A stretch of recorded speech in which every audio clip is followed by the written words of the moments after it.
problema principal que afectaba a los radiólogos durante más de 60 años no era ver dentro del útero, sino dentro del cráneo.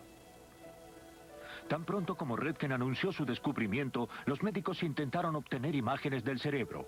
Pero el espesor del hueso del cráneo bloqueaba los rayos X convencionales y los médicos debieron recurrir a medios poco convencionales para obtener las imágenes que necesitaban. En esa época a la gente se le hacía un test conocido como neumoencefalograma, algo horrible. Introducían una aguja en la médula y extraían una pequeña cantidad del fluido que rodea al cerebro y a la médula y bombeaban aire allí dentro. Luego sentaban al paciente en una silla y lo movían por todos lados mientras obtenían las imágenes necesarias. Los pacientes terminaban con dolores en el cuerpo y jaquecas. Era un análisis espantoso. Un neurólogo de la Escuela de Medicina de la Universidad de Los Ángeles, frustrado por estas técnicas tan dolorosas, estaba convencido de que debía haber una manera mejor. Se llamaba William Oldendorf. En 1959, empleando partes del tren de juguete de su hijo, un viejo pasadiscos y una fuente de rayos gamma protegidos con plomo que había conseguido fundir en su cocina, Oldendorf se propuso probar que había una manera de emplear rayos X para ver a través de los huesos que bloqueaban a los rayos convencionales.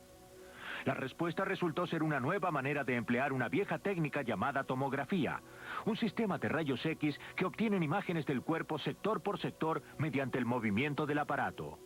La tomografía se había empleado con éxito en la década del 30 y en la del 40 para obtener una imagen del corazón debajo de las costillas porque se podían borrar los huesos. Esto se descubrió cuando alguien se dio cuenta de que al obtener una imagen de una mujer embarazada en el momento en que el feto pateaba, no se veía la imagen del feto, o sea que la imagen en movimiento no aparecía en la pantalla de los rayos X. A diferencia de la tomografía tradicional, la máquina de Oldendorf estaba diseñada para recoger datos sobre la absorción de los rayos X y no para tomar una placa. En su modelo, el cráneo está representado por dos círculos concéntricos de clavos. Los dos clavos en el centro representan tejidos sanos y enfermos del cerebro. En la parte externa, Oldendorf había ubicado la fuente de rayos y el detector que escaneaba el blanco a medida que rotaba. La meta de Oldendorf era emplear las mediciones de la absorción de los rayos X recogidos por el escáner para mapear el cerebro y localizar posibles tumores. Sin embargo, dos factores obstruían su camino. Oldendorf no poseía las ecuaciones matemáticas ni las computadoras necesarias para traducir los números recogidos por el escáner en una imagen. En el otro extremo del país, en la Universidad Tufts de Boston, otro científico se encontraba analizando esas mismas fórmulas por su cuenta.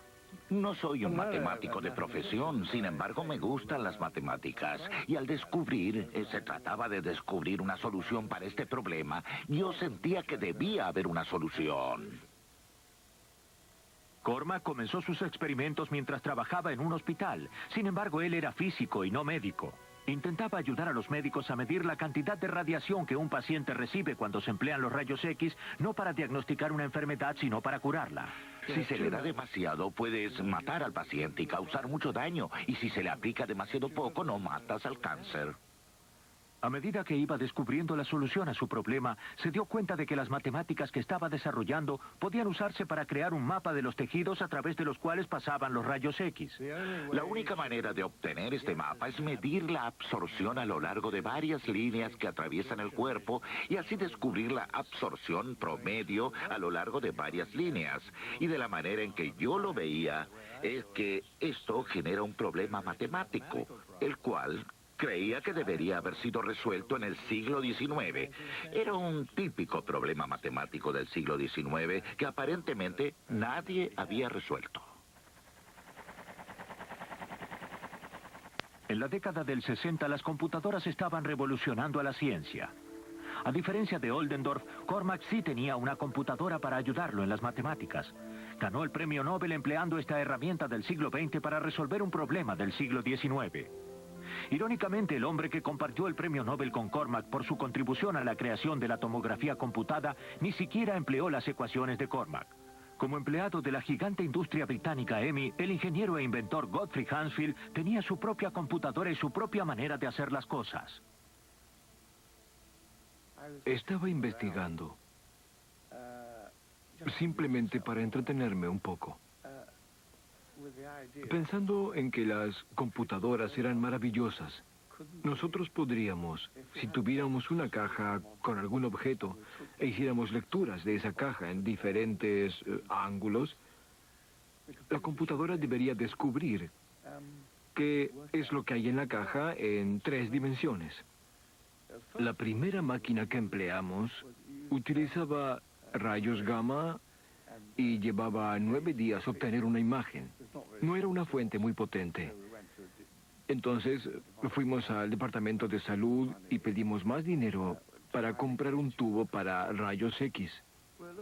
Estábamos buscando cosas para escanear y probamos con riñones, también con hígados y demás. Y alguien, uno de nuestros ingenieros que se encontraba de viaje en los Estados Unidos, consiguió una cabeza en salmuera y la compró. La traía en una caja. Y cuando llegó a Londres, yo recibí un mensaje frenético que decía, estoy en el aeropuerto. Examinaron mi caja con rayos X y me arrestaron. Tuve que ir y pagar la fianza para que lo soltaran. Este es un modelo de laboratorio que fue construido principalmente para demostrar que la técnica era posible.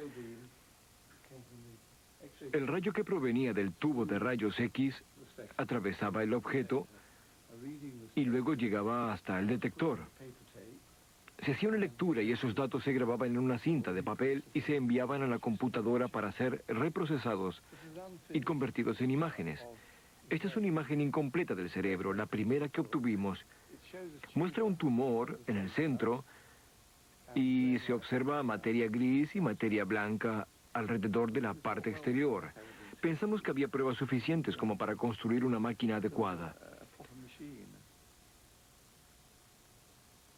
La construimos y la presentamos en el Hospital Atkinson Morley. Y recuerdo al primer paciente con el que la probamos. Era una señora, no sabíamos qué tenía. Y cuando obtuvimos la imagen de la computadora, vimos que había un enorme quiste circular en el lóbulo frontal, una protuberancia enorme. Obviamente había algo malo allí. El cirujano que finalmente la operó dijo, es igual a la imagen que ustedes tomaron. Todos pensaban que era verdaderamente sorprendente. Había algunos problemas para mostrarnos las imágenes debido a que los pacientes eran escaneados en el hospital, pero luego había que enviar la cinta obtenida para ser procesada en el centro de la ciudad y entonces había que esperar varios días. Los primeros escáneres eran muy lentos y solo servían para la cabeza. Sin embargo, la demanda era tan grande que los investigadores se ufanaban por descubrir la manera de conseguir escáneres más rápidos y que tomaran imágenes del cuerpo entero. A comienzos de los 70, la doctora Barbara Carter del Centro Médico New England de Boston fue una de las primeras radiólogas norteamericanas en emplear la tomografía computada para ver el interior de una paciente y diagnosticar su enfermedad. Te dije, tiene 3, casi 4. Ya tiene 3. Cuando comenzamos a obtener imágenes del resto del cuerpo, encontramos algunas dificultades con el artefacto que se movía, ya que no había manera de hacer al paciente retener la respiración durante 2 minutos y medio. Entonces comenzaron a mejorar los escáneres y EMI hizo un escáner que operaba en 20 segundos. Ahora estamos tardando apenas 1 segundo. En los escáneres de los tomógrafos actuales de alta velocidad, 900 kilos de metal rotan alrededor del paciente 60 veces por minuto. La computadora es 10.000 veces más rápida que la empleada por Godfrey Hansfield. Sin embargo, el método básico que hace posible estas imágenes es el mismo. En primer lugar, necesitamos una serie completa de rayos intensos paralelos en una dirección dada para obtener una serie de números. A medida que rotamos, obtenemos varias series de números. Entonces, aplicamos nuestra fórmula. Esta fórmula la cargamos en la computadora. Obtenemos los números que estamos buscando, los cuales nos darán la imagen de ese sector. Se requiere la cantidad en cada punto del camino porque eso determinará el tipo de tejido presente en ese sector del cerebro. Podría ser un trozo de hueso, podría ser parte del tejido común del cerebro, podría ser un tumor, y cada tejido absorbe una cantidad diferente de rayos X. Nuevamente, empleando solo fórmulas matemáticas cargadas en la computadora, se obtienen todo tipo de datos los cuales no pueden ser creados de otra manera, ya que no se puede poner rayos X aquí y un detector en la parte inferior. Sin embargo, gracias a las matemáticas se puede obtener en forma exacta el efecto que se obtendría si se pudiera poner eso en práctica. Y al asignarle a cada uno de estos números una escala de grises, podemos ver claramente que se transforman en la imagen verdadera de luz y sombra, la cual representa el corte transversal del cerebro. Cuando yo era un estudiante de medicina y mientras hacía la residencia, la cirugía exploratoria era muy común. El cirujano abría al paciente, miraba para descubrir qué era lo que estaba causando dolor, si había una obstrucción intestinal u otra cosa. Y muchas veces no se encontraba nada. Se suturaba al paciente de nuevo y se le administraba anestesia general. Implicaba un riesgo. Entonces, en muy poco tiempo hemos reemplazado con una máquina un procedimiento muy peligroso que la mayor parte de las veces resultaba infructuoso.